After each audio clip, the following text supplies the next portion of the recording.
The following program is being brought to you on the Voice America Empowerment Channel.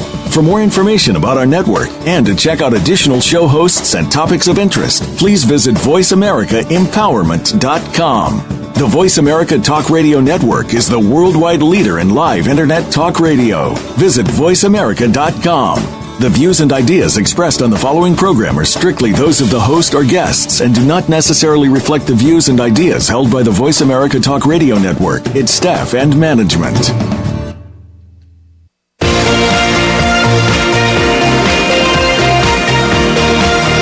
Welcome to Living Well with Ann Beal. Our show is a health show, a lifestyle show, and an empowerment show rolled into one. Get ready to hear some stories of success, healthy living tips, and suggestions to get motivated and live your best life. Now, here is your host, Ann Beal. Good day to everyone. I'm your host, Ann Beal, and I have Aaron Woolf. He is a producer and director and filmmaker, and he's owner of a natural organic grocery store called Urban Rustic in Brooklyn, New York, and he's even run for Congress. And we just want to talk to him about all his pursuits and how he got into this and just learn all about him. Welcome to the show, Aaron. Thank you so much, Ann. I'm very glad to be here. Did I hear you laugh? Oh, I laughed when you said, and he even ran for Congress.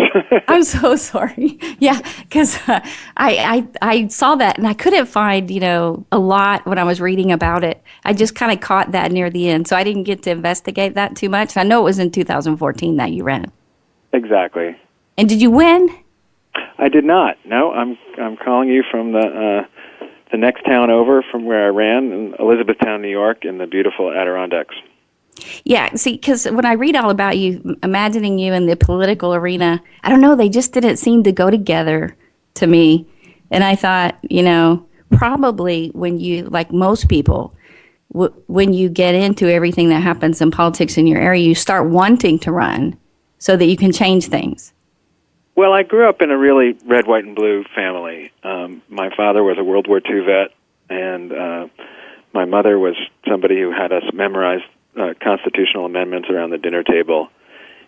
And even though it seems like a bit of a stretch or a little bit of an unusual trajectory to go from filmmaker to congressional candidate, for me it was kind of a natural thing, in part because of my upbringing, but in part because the films that I've worked on are really all about individual stories, people who are affected by our policy making.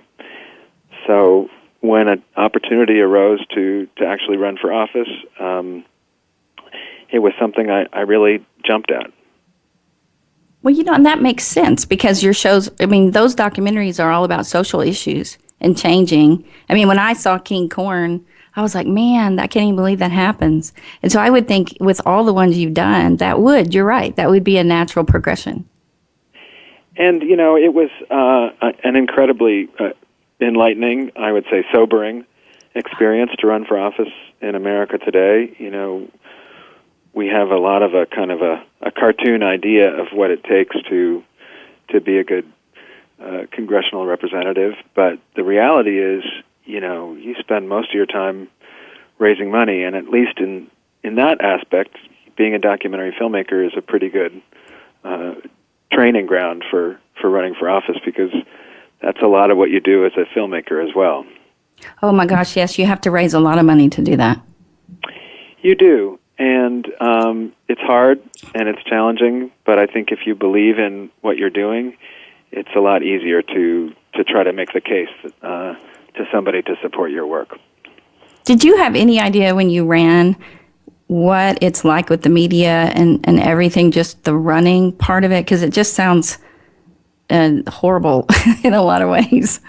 Well, you would think that I would, having interviewed dozens of lawmakers in the course of my documentary work.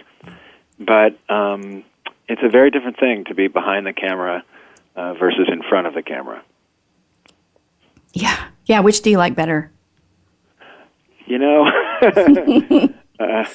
I can say with great honesty that I like being behind the camera more. Wow. See, I would think I would too. And yet, if it was back well, I don't know. Maybe it's always been like that, but I kind of doubt it. And I think the way you grew up, which is one of the things I want to talk about, because I'm always so fascinated when I see someone like you that is so successful and has so many endeavors that you've done so well. I'm just fascinated, like, how in the world you got to where you are, even as a kid. Like, what did your parents do as far as raising you that led you to where you are today? And when I think of, you know, wanting even to make social changes or learning all about the areas you decided to make the documentaries on, I mean, they're all a part of this person who seems to care so much about our world. And so I was wondering if you could share with us where, you know, kind of where it started and what it was like growing up. Well, my parents were both scientists, both teachers, and lived in the world of education and higher education. And, you know, I think for that reason alone, I was drawn to the arts. You know, kids want to distinguish themselves from their parents. But my mother, in particular, really reinforced this idea that everybody has a story. And she would drive by a factory that looked interesting to her and say, "Kids, do you want to see what's inside that factory?" And we would say, "I don't know." And she would say, "Come on, let's go take a look." And she would knock on the door, you know, of a furniture factory without any appointment or anything and say, you know, "Hello, I'm Pat Wolf. What do you do here?" They'd say, "Well, you know, we make chairs, ma'am." And she would say, "Well, my children would love to know more about how chairs are made. Could we come inside and take a look?" You know, and 9 times out of 10, they would say, "Sure." And I think that had a lot to do with the choices that I made growing up, that people's stories mattered, that people wanted to see things, and that sometimes all you have to do is knock on the door to find out something that you never would see otherwise. So your mom was a very curious person, wasn't she? She was curious, she was enterprising, and she still is. See, that sounds so cool. So you guys probably explored a lot of things. We did. And, you know, instead of going to the grocery store to get food, we would go to the farmers markets, which were not very common back then in the 70s. Or we would go to, you know, the wholesale fish market, and she would just see something that somebody was selling. You know, back then, people didn't eat mussels, and I hope this isn't too much of a distraction, but, you know, mussels were 19 cents a pound, and she would see them, and she'd say, "What are those, and how do you cook them?" And we were very adventurous with our dinner plates. And since you brought up king corn, I think, you know, one of the things that really struck me about the way that such a rich country as ours came to have such a poor diet is that I think we stopped being as adventurous as a country as we might have been with our cuisine. And, you know, even though you drive down a typical strip in America and you see 20 different fast food restaurants, the story of king corn reveals that much of what you see on those plates all came from the same place, which was some kind of transformation of corn, whether it was corn fed to animals for beef, or corn turned into high fructose corn syrup, or, you know, corn oil that French fries are fried in. And whether king corn was, you know, a major factor or a minor factor, it certainly seemed like that film and its success had a role in broadening the conversation about food in America. And I think what we see now, in so many ways, is that we're really rescuing a lot of our adventurousness with food and rescuing our connection to the land and to the things that we eat. Well, and, you know, learning, you know, about the king corn documentary and that corn is in most things, you know, it made me think of all these women, because I'm a counselor and a life coach, and I see all these women, and as a wellness coach, always helping them to lose weight. And they are eating things, you know, that they think are low carb. They're trying to do the low carb things, but they're eating processed food, even if it's processed, right, like a diet kind of food. And yet they're still gaining weight. It's very frustrating because all these people are out there thinking they're eating healthy. And Curtis Ellis that I interviewed, he gave the interesting analogy of I think it was Dr. Seuss. He said that there was the show where this machine spit out food at this restaurant, and it was all the same goop, but it was in different shapes, like a burger. And then the same goop came out the shape of fries, and it was I thought about that. I thought that is really true. What's happened, and what I loved, and what so many people love when they talk about Europe or even the Adirondacks, where you are, is that it's so different. And everything is all these little shops and the markets on the street, and it's so unique. But here we have, when you go town to town, everything's looking exactly the same now. Right. Well, we made a lot of choices in the 20th century that had to do with just one consideration. When you look at our agriculture policy, for example, we were all about how can we grow more food for less? How can we increase that volume? And, we did things like genetic modification. We did things like heavy pesticide use. We did things like monocropping, meaning we just grow one thing on one field. And we really created a country in which, all the tomatoes come from Florida, and all the corn comes from the Midwest, and all the lettuce comes from, California. And I think we lost a lot of those traditions that you described in Europe or in the little towns. But it's very heartening to see that changing. And it is. You see it everywhere. What I think is the biggest concern, though, right now is that in more affluent communities and, university towns and educated areas, you see that stuff coming back, but what we don't want to have is a two-food system society where wealthy and educated people have access to better quality and more diverse and more local food, and some of the less affluent communities don't. I don't think that's fair.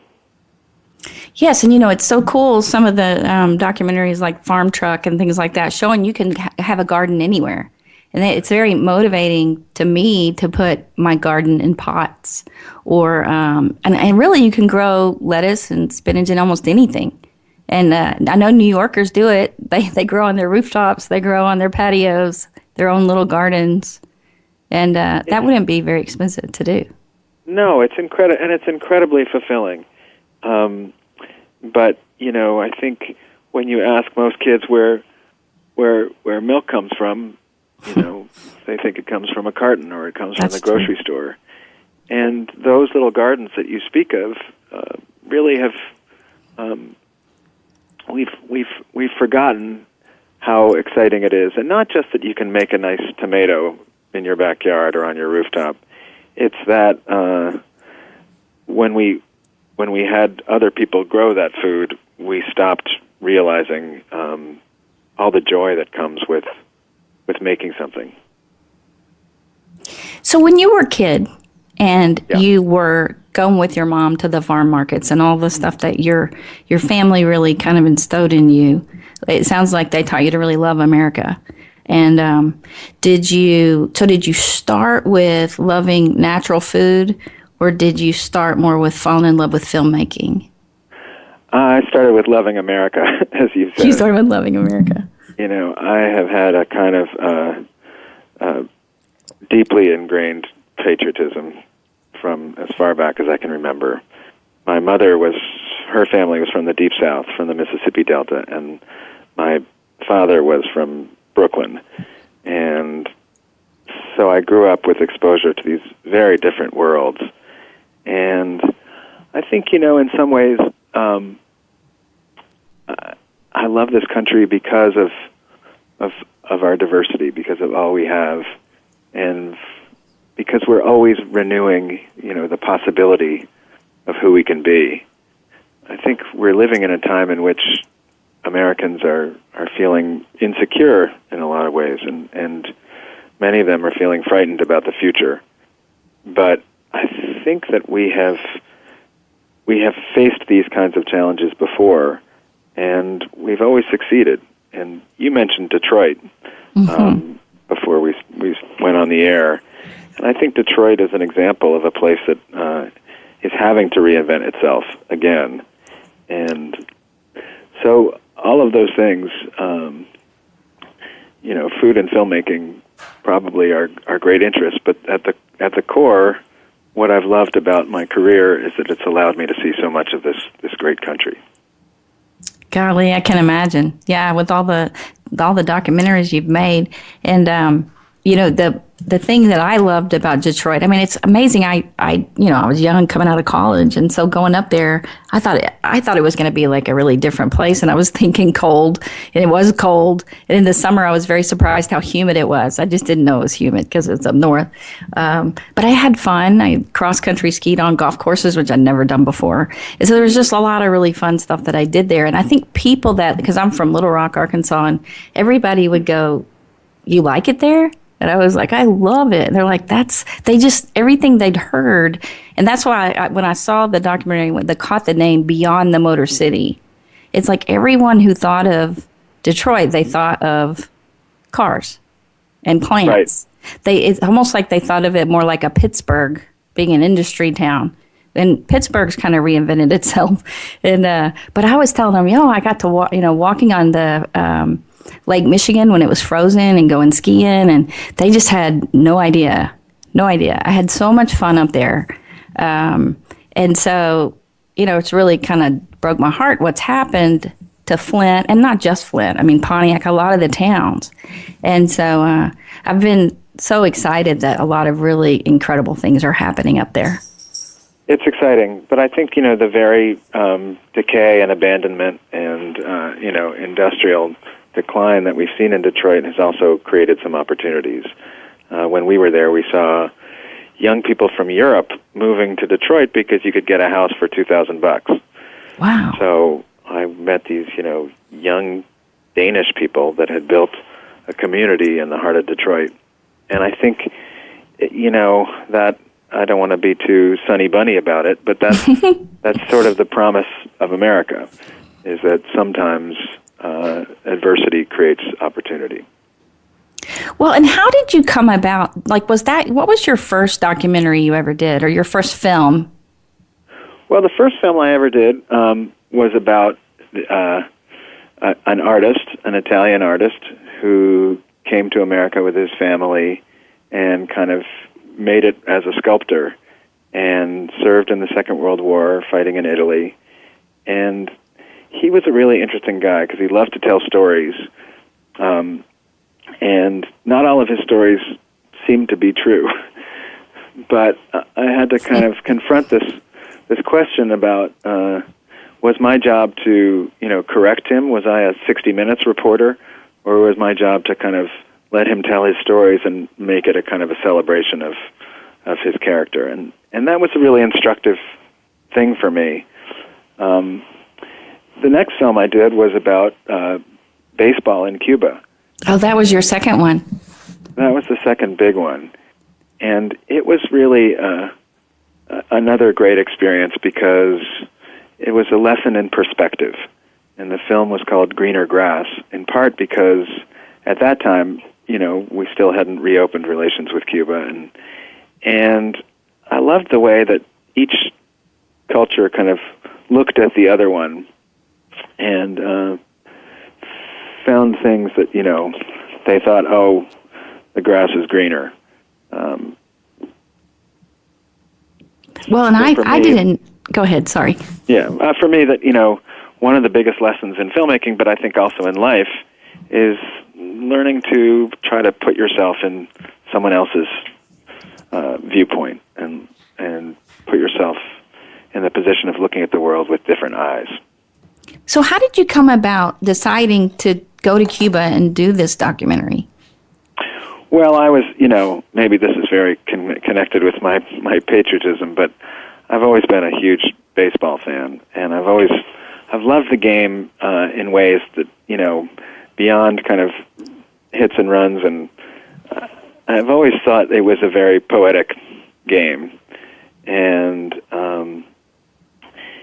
this is not my theory, but one of the former commissioners of baseball, Bart Giamatti, who had been a scholar before he was a baseball administrator, always talked about this idea of home plate and home in baseball.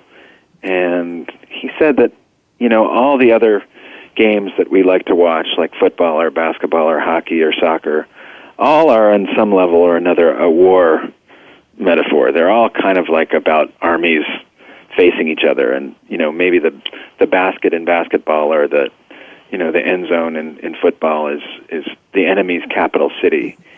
And he liked baseball because baseball really wasn't about war for him. It was more about life.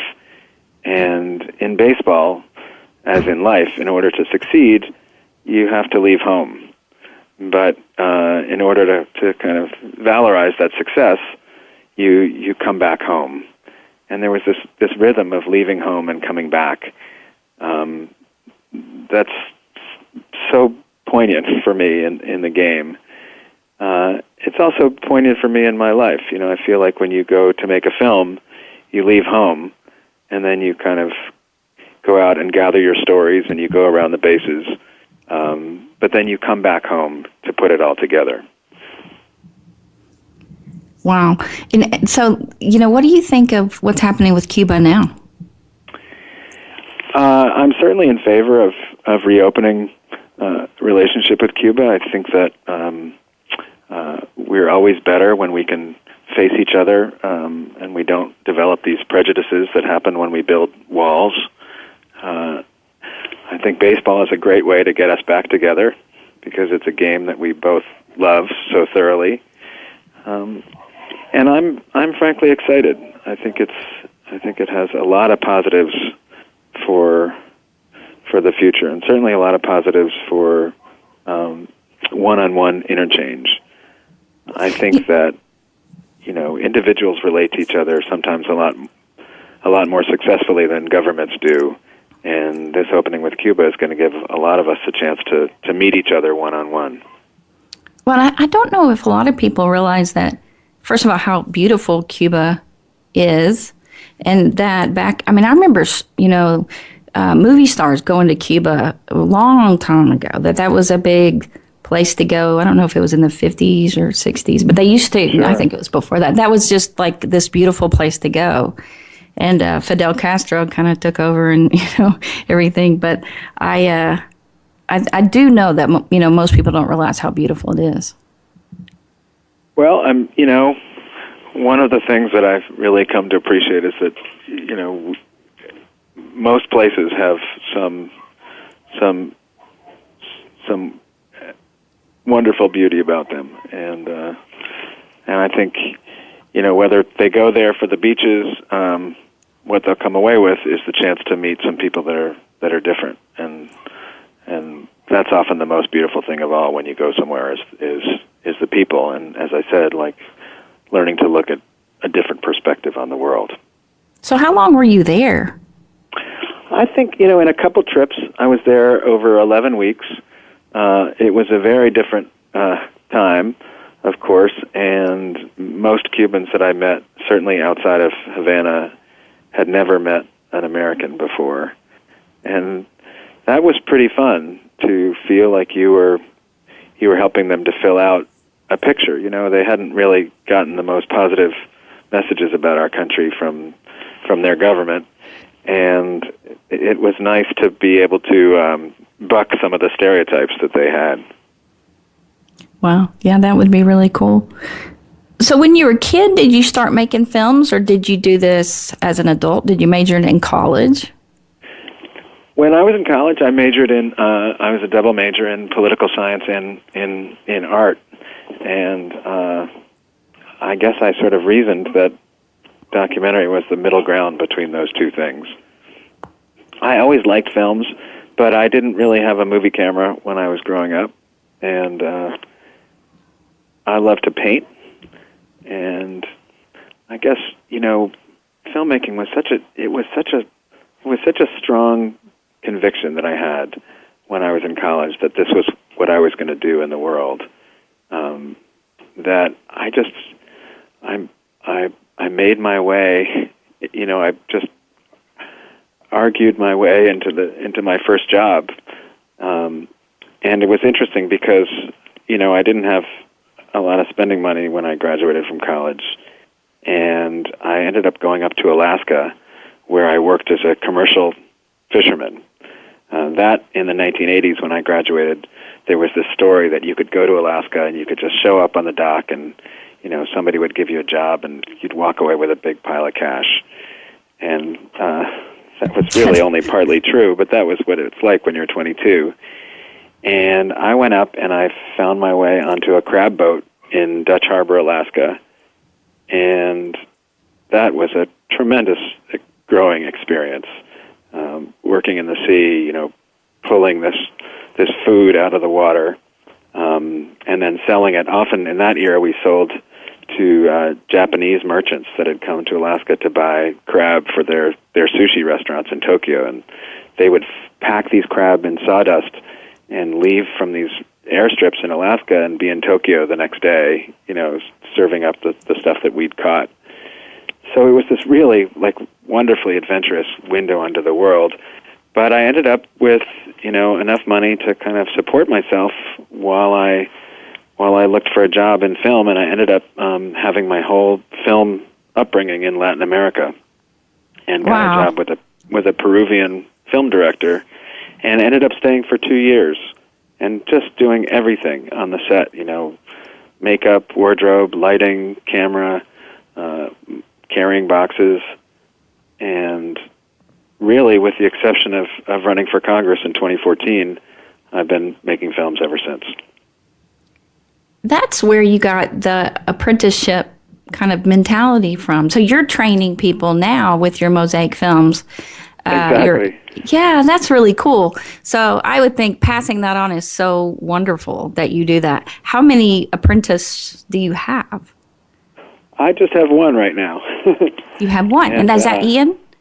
Yeah, that's Savannah. No, Ian is graduated. Ian is a tremendously accomplished filmmaker now. I think he's doing his 5th or 6th film after King Corn, all of which have been really good and really successful. He made a beautiful film about Chinese food in America called The Search for General Tso.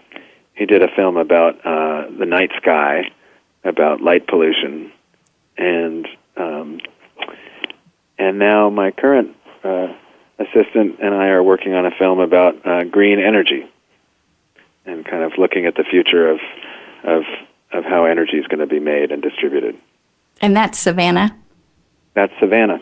That is awesome. That's so exciting. See, wonderful. We are going to take a break, and when we get back, we just want to hear more about what you've done, recently, and then also about how in the world you got into having a natural organic grocery store. I think it's funny they call it organic, right? Which it just means I think that people say you should call that food and everything else like chemical or something. Right.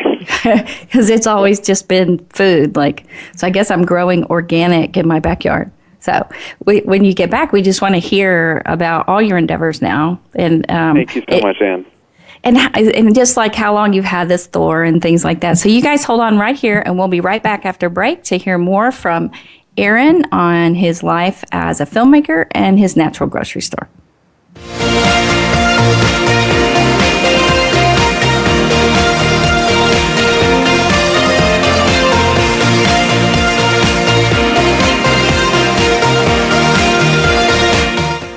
Follow us on Twitter for more great ideas at Voice America Empowerment.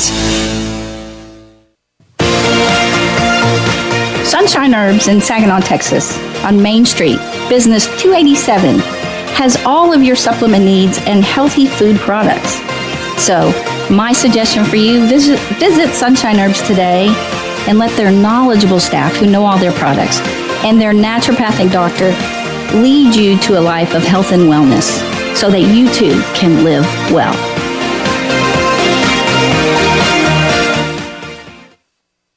Life Solutions Coaching and Counseling in Fort Worth, Texas is a full-service wellness clinic providing individual, group, and family counseling, one-on-one coaching for life and wellness, and naturopathic treatments of medical massage therapy combined with essential oils to ensure you reach your health and wellness goals. Sessions are available in person or by phone. Get started on your new life today. Just call 817-232-1363 or go to LifeSolutionsCoachingandCounseling.com or email them at lifesolutionscc@yahoo.com. We're on Facebook along with some of the greatest minds of the world, and that includes you. Visit us on Facebook at Voice America Empowerment.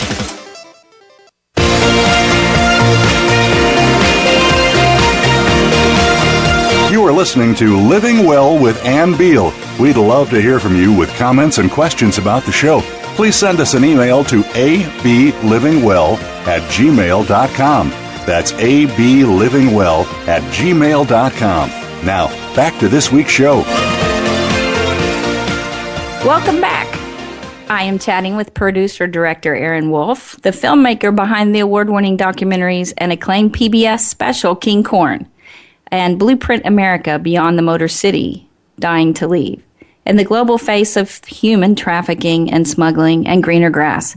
And we talked about in the last segment, Cuba, baseball, and the United States. And my favorite, which was King Corn, I talked to you guys about in 3 shows back. And so if you haven't gotten a chance to watch King Corn, I just really want you guys to go get it, watch it on Netflix, whatever you can do.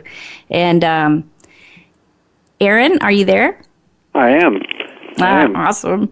Well, the documentaries are so fascinating, and I watched all the ones that you sent to me, and then I watched one more, and it just seems like such a neat life being able to travel and do these documentaries. And I wanted, I hear from so many teenagers that are trying to decide on their future, right? They're in high school and they want them to pick a track so they can go into an academy, and they have such a hard time. I can't even imagine in 9th grade, because I know people in college that don't know what they want to do, or adults that don't know what they want to do.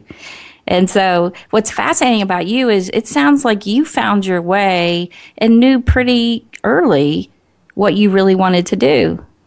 I did indeed. It just seemed like it was a way to do some of what you just described, to travel, to meet people, to listen to people, to tell their stories, and hopefully to make some change in the world. It's very hard to measure the impact of a film like King Corn or the film we did about human trafficking, but I think this world only gets better when we step up and address what we see is wrong. So it's been a great pleasure, but it's not an easy life. And as I said before, everybody with an iPhone is a filmmaker now, and there's a lot of great stories being told, and probably more films than there are outlets for films. And I think one of the challenges is, you'll put 3 to 5 years into one of these projects, and then when it's over, you have to start again. And it's certainly not as clear a path as some are out there, but it's been wonderful for me. Yeah, it just looks like it has been. The human trafficking we didn't talk about in the last segment. I actually have a friend who actually has done a documentary and raised the money to get it out there, and I think she's just now getting it out there. And her passion is to help these women who are in the slave trade as well, to give them skills so that they won't be marketed off and by their parents or family members, into the human trafficking. Apparently, if they have a skill, if they can sew or things like that, they can make money, and then they're actually deemed worthy. And so that's what hers is about. And yours, the human trafficking, where did you go for that? Was it here in the U.S.? We filmed in 18 countries, and what we wanted to do was to kind of look at the ways in which, even though these stories came from different, were all around the world, there was something similar about all of them. And what's so striking about your friend's project is that, there was so rarely an alternative for these people. So there was a demand, in the developed world for whether it's, people, the sex workers or agricultural labor, and that demand was so voracious that I think people didn't realize that, they were essentially consuming human lives. Well, and there are, I think I didn't realize until probably 10 years ago about the human trafficking in the U.S. And I had a friend that works for the Labor Department, and he was shutting down Chinese buffets that had all these workers that they'd brought over, and they were actually slaves. It's incredible. I mean, especially for someone like me whose family comes from the Deep South, slavery was a word that I associated with a history book. Right. And something that I just assumed, like so many Americans, that we had put behind us. But the fact is, the practice thrives. It thrives, perhaps in some ways more than it did when it was practiced openly. And for all the things that you can feel hopeful about in this world, that's one that's really daunting. I began to tell that story in part because I met someone like your friend that, told me over the course of one dinner 25 of these stories, and I had never heard anything like that. So, again, this was another chance to tell a human story that really, came out of some decisions we made as a society. I think another theme in a lot of my work is this whole idea of unintended consequences. When you look at the modern slave trade and we look at human trafficking, some of what helped that to grow are things that, maybe a lot of us would probably not disagree with. The globalized economy and trade across the world and communication across the world. Even, the fact that the Berlin Wall was torn down opened up a lot of this movement of peoples. And I think when you look at some of my films, you see that choices we make or things that happen sometimes have consequences that we would never imagine. Like, who would have thought that the Berlin Wall falling, which seemed like an unmitigated good thing to everyone, might have actually contributed to the kind of practices that we see in human trafficking. With King Corn, who would have thought that all the marvelous innovations we made in agriculture in the 20th century would lead to us creating foods that made people sick? I think something that distinguishes me from some other filmmakers that are out there is that I try to be very respectful of everybody, and I really I don't see the world as a battle between good and evil, as some people do. And I think that, many things that we do to try to make the world a better place end up having consequences that are terribly negative. But it doesn't make me want to go out and blame the people that made the changes in the first place. It makes me want to say, this is the natural course of things. And sometimes when we make a choice, there are consequences that we can't foresee, and so we as a society have an obligation to address those things and try to correct them. And maybe in our correcting, we make other mistakes, but that's sort of how we evolve. People saw King Corn and they said, why didn't you go after Monsanto, or why didn't you go after the big corporations? And the fact is, I don't see big corporations as being inherently evil. I see them as, in some ways, trying to achieve things in different ways. And I think I can point to a number of examples of when companies acted incredibly responsibly, such as Johnson & Johnson after the Tylenol scare. Right. And I wish the world were as simple as some people want to make it, that it's all black and white, or that it's there's good and there's evil. But I think the fact is that all of those qualities are in all of us. And, one of the things I've tried to do in my work is show that the world is more complicated than some people want it to be. And I think that, humans, we know so little that we're just trying to, if you think of it, life as, you're trying to tack a sailboat across the lake, and you have to correct. You correct, and so then you realize you overcorrected the sail, and you have to pull it back, and so you tack back and forth. And so once you realize, okay, I went too far to the left, you go back to the right. I went too far to the right, you go back to the left, and the wind changes and everything, but you make it across the lake. And if you look at it that you made it across, or you can look at it as, look at all the mistakes I made and how long it took. Well, that's a very poignant analogy. Yeah. I hope you use that in your life coaching, because that's well, I should. Nice I'll make metaphor. sure and do that. Yeah, because I think, blame is what America, I can't, you hear blame constantly on the media, and I work with families, and I'm constantly showing them that blame is a distraction. That when you're blaming, because I had a lady even yesterday, she had met with a teacher and was trying to talk to her husband about some things about their daughter, and said, we probably need to start talking to her differently. And he immediately said, well, if she's like that, that's just weird and it's your fault.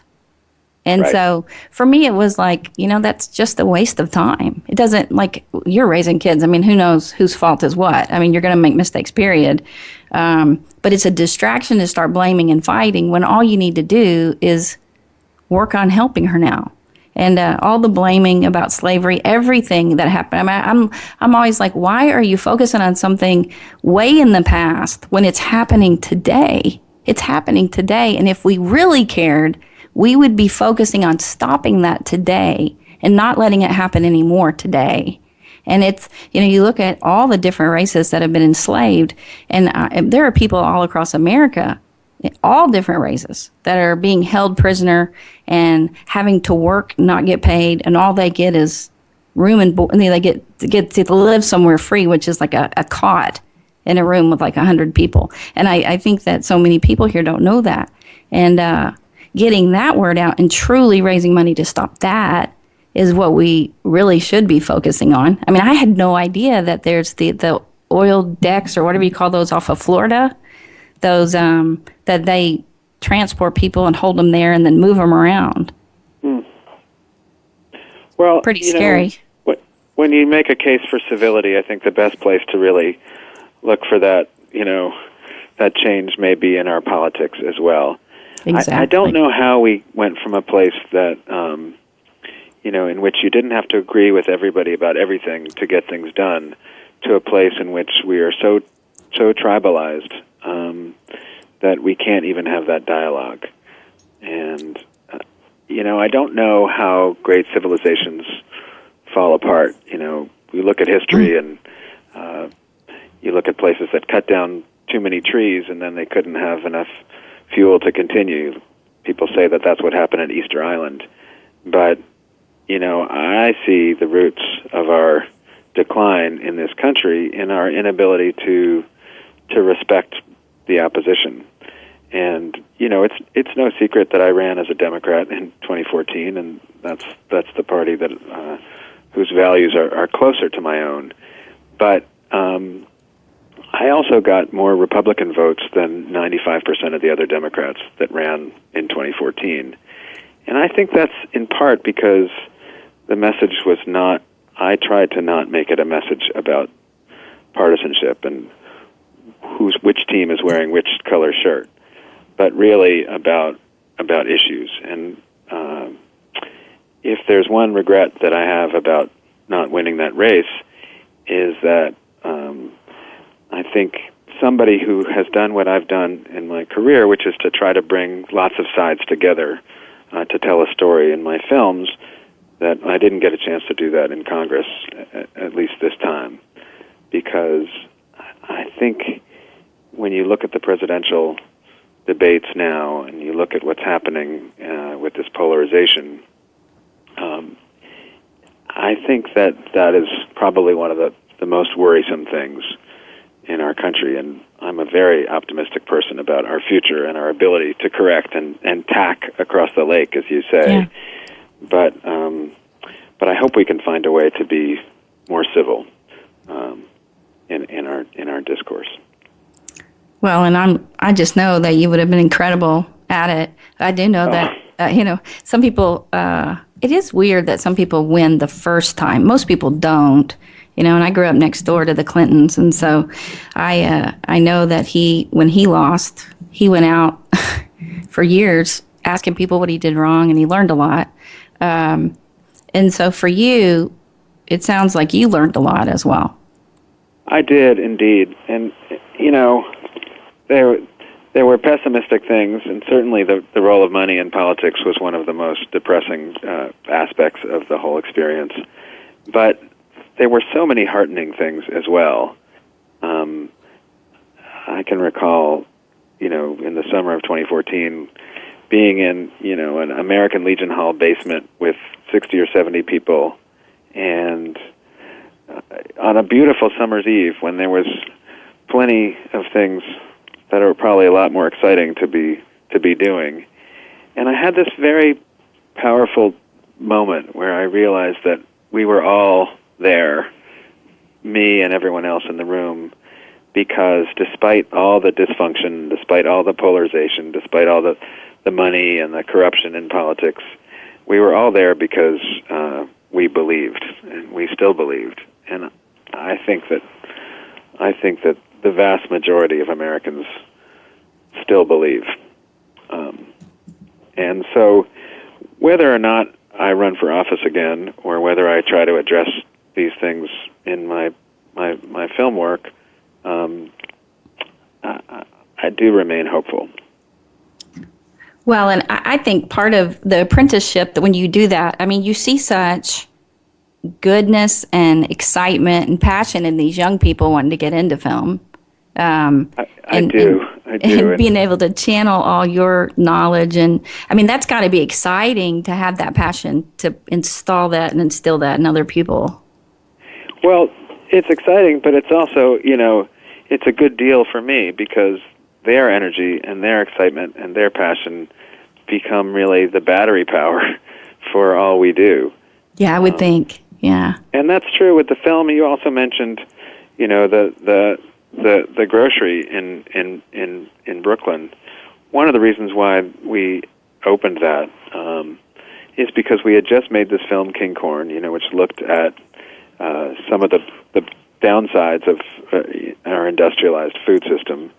And naturally, we kind of asked ourselves, well, could we do something different? And the fact is, it's pretty challenging. A lot of my friends said, gee, Aaron, you found the only thing dumber than documentary to put your money into, which is the food business.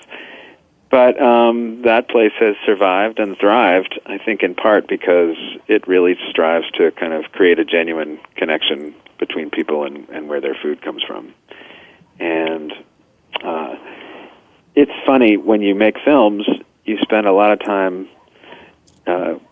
traveling, as you said, interviewing people, seeing people in the world doing really meaningful things, like your friend who's fighting human trafficking. Mm-hmm. And sometimes that comes with joy, with the opportunity to meet people and be inspired by people. But sometimes it comes with a little bit of a frustration. There's a tension, I think, between a participatory life and an observational life.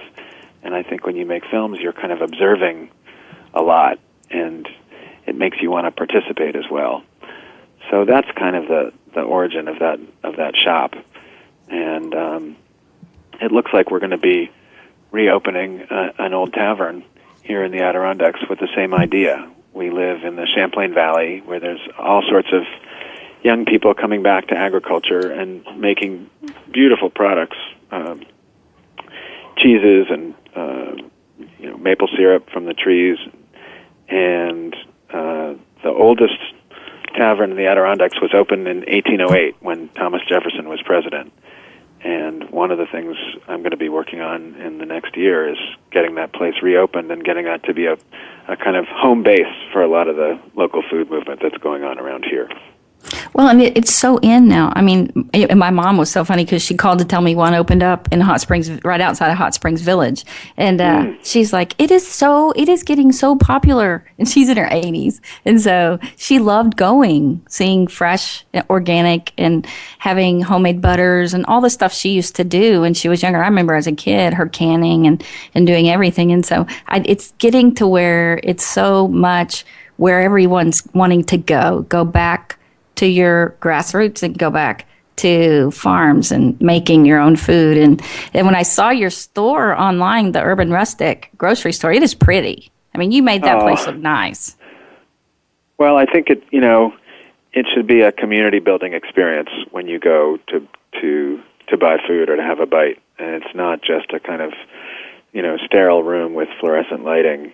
It should be a place where you feel warm and community, and you get something more than just a bite to eat. Well, yeah, I saw tables and chairs. See, I thought it was a grocery only, but it's not. It's also like a cafe? Yeah, it kind of evolved into a market cafe. The grocery business is high volume and low margin and pretty hard to get into on a small scale. So we kind of evolved into a kind of a market cafe rather than just a straight grocery.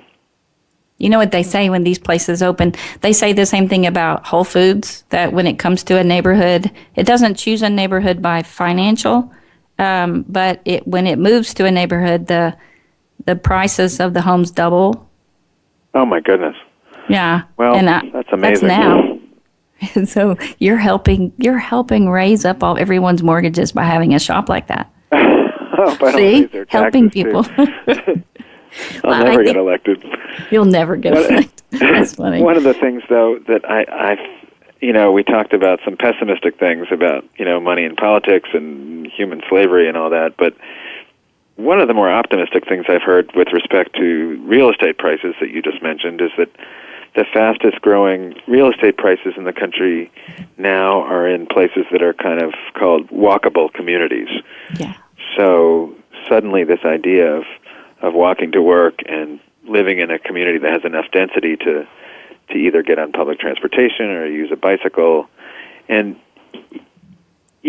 one of the nice things about having these young people that you mentioned that have worked with me over the years is I've seen that change. I've seen that, all I wanted to do was to get a motorcycle or get a car, get away when I was a kid.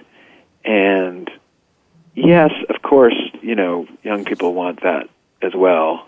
But I also see them wanting these things, the very opposite of what my parents' generation wanted, which was, space and suburbia. And I see young people now wanting to live closer together, wanting to walk to work, wanting to eat food that was grown in the next town. And, that's a very healthy trend, and I'm very excited about that. It is healthier for us because you eat in season and you eat local honey. And if you do local, which I'm always saying, eat local, buy from your farmers, eat natural. And I tried to live. I've had to move many times, though, because I love biking and I bike to work. But over time, every small community, Plano, Colleyville, eventually they build up and I can't bike anymore. It's crazy. They got rid of the ability to bike. And I've always thought, Oregon and Colorado and all them, they are putting bike trails in on every road. But so is Detroit. Yeah, and, that's cool.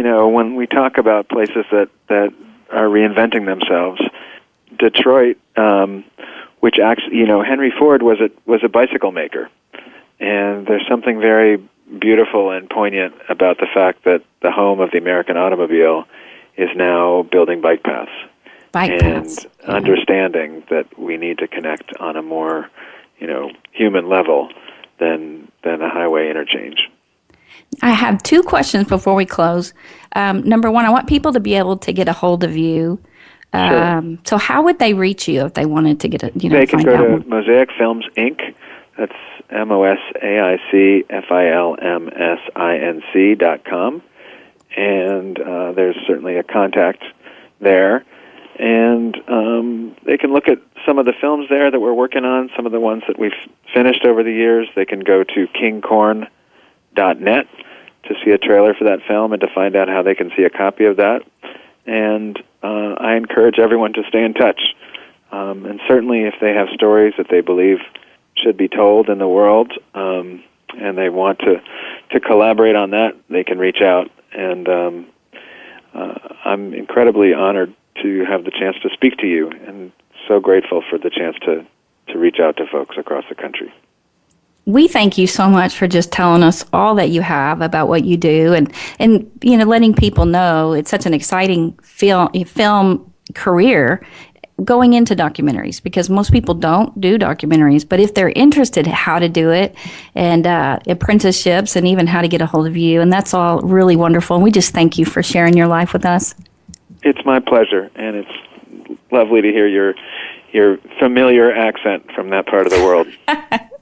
Yeah, it's funny. I love it here, and having our show from Texas is always really cool. So I try to always highlight that if I can. But we thank you so much, and you guys, if you want to coach with me or counsel, again, just contact Life Solutions at 817-232-1363, and I will get with you. In the meantime, thank you so much, Aaron, and everyone for listening. And we just hope that you guys have a wonderful week and live well.